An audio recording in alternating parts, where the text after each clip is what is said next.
स्त्रियों की पहचान। दोस्तों, आज हम जानेंगे भाग्यशाली स्त्रियों की पहचान क्या होती है।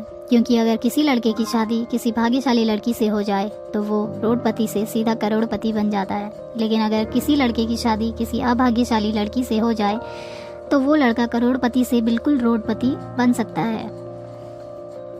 इसलिए ऐसा कहा जाता है कि किसी भी स्त्री को समझना बहुत ही मुश्किल काम है। सृष्टि रचयिता ब्रह्मा जी ने नारी की एक ऐसी रचना है जिसे वह कभी भी पूरी तरह से समझ नहीं पाए हैं, इसलिए इसके दोष और गुणों के परिणाम लगाना असंभव है। प्राचीन काल से ही कुछ विद्वानों ने स्त्रियों को लेकर कई ग्रंथ लिखे हैं। ऋषियों ने नारी को घर की लक्ष्मी माना है। किसी का भी घर उस स्त्री के श्रृंगार और व्यवहार से ही समझ में आता है। कहा जाता है कि अगर स्त्री घर में स्वर्ग बना सकती है, लेकिन अगर स्त्री का पद भ्रष्ट हो जाए तो वो उसे नर्क भी बना देती है। शास्त्रों में स्त्रियों के कई लक्षणों के बारे में भी बताया गया है। कुछ लक्षण स्त्रियों के चरित्रहीन होने की ओर इशारा करते हैं। सामुद्रिक शास्त्र में इंसान के शरीर के अंगों की बनावट के आधार पर उसके स्वभाव और भविष्य के बारे में जाना जा सकता है। अगर किसी स्त्री के शरीर के अंग बड़े होते हैं तो वो देवी लक्ष्मी की प्रतिबिंबित मानी गई है। आइए जानते हैं क्या क्या होते हैं भाग्यशाली और अभाग्यशाली स्त्रियों की पहचान। लेकिन उससे पहले अगर आप भी चाहते हैं कि लक्ष्मी माता का आशीर्वाद आप पर बना रहे तो इस वीडियो को एक लाइक करें और चैनल को सब्सक्राइब कर लें और कमेंट बॉक्स में जय लक्ष्मी माता ज़रूर लिखें। पर एक, यदि आप कन्या को देखने के लिए जाते हैं तो इस बात का आपको ध्यान रखना चाहिए कि उसके पैर की कनिष्ठा यानी छोटी उंगली भूमि का स्पर्श करती हो तो ऐसी स्त्री शुभ मानी जाती है। दूसरा, जिस लड़की का माथा 3 उंगली से चौड़ा और आधे चंद्रमा का आकार लिए और नरम होता है तो ऐसी लड़कियां बहुत ही सौभाग्यशाली मानी जाती हैं। ऐसी भी मान्यता है कि ऐसी लड़कियां जिस घर में आ जाती हैं तो उस घर के सदस्यों को कभी भी किसी प्रकार के दुख का सामना नहीं करना पड़ता है। इस तरह की लड़कियां अपनी बुद्धि और मेहनत से परिवार और कुल का नाम हमेशा रोशन करती हैं।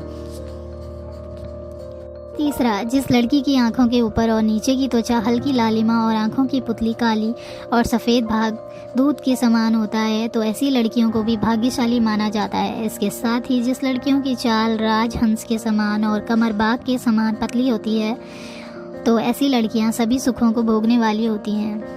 चौथा, जिन लड़कियों के नाक के अगले हिस्से पर तिल होता है तो ऐसी लड़कियां बहुत ही भाग्यवान होती हैं। इस तरह की लड़कियां धन के मामले में बहुत ही भाग्यवान होती हैं। ऐसी भी मान्यता है कि इस तरह की लड़कियां जिस घर में जाती हैं वहां पर सुख समृद्धि हमेशा बनी रहती है। पांचवा, जिन लड़कियों के पैर का अंगूठा गोल और उठा हुआ और लालिमा लिए हुए होता है तो ऐसी लड़कियां बहुत ही भाग्यशाली होती हैं। सामुद्रिक शास्त्र के अनुसार ऐसी लड़कियां अपने पति के लिए बहुत ही सौभाग्यवर्धक मानी जाती हैं। छठा, जिस स्त्री के दांत सुंदर चमकीले सफ़ेद और आगे की तरफ निकले हुए हों ऐसी स्त्रियां बहुत ही सौभाग्यशाली होती हैं। सातवां, ऐसी स्त्रियां जीवन साथी के लिए लकी होती हैं, साथ ही इनके जीवन में सुख सुविधाओं की कभी कमी नहीं होती। ये घर परिवार के लोगों के सौभाग्य और सुखों में वृद्धि लाती हैं। जिस स्त्री की हाथ की उंगलियां गोल और लंबी पतली और मिलाने पर छेद रहित कोमल तथा लाल रंग की हों वो सुख और भोग पाने वाली होती हैं। जिसके नाखून लाल कोमल ऊंचे और चिकने हों वो ऐश्वर्य प्राप्त करती है।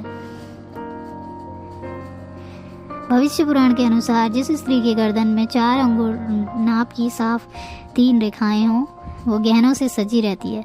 और कमज़ोर गर्दन वाली स्त्री हमेशा गरीब होती है, किंतु लंबी गर्दन वाली स्त्री की बांझ होने की संभावना होती है तथा बहुत छोटी गर्दन वाली स्त्री के मृत संतान की आशंका होती है।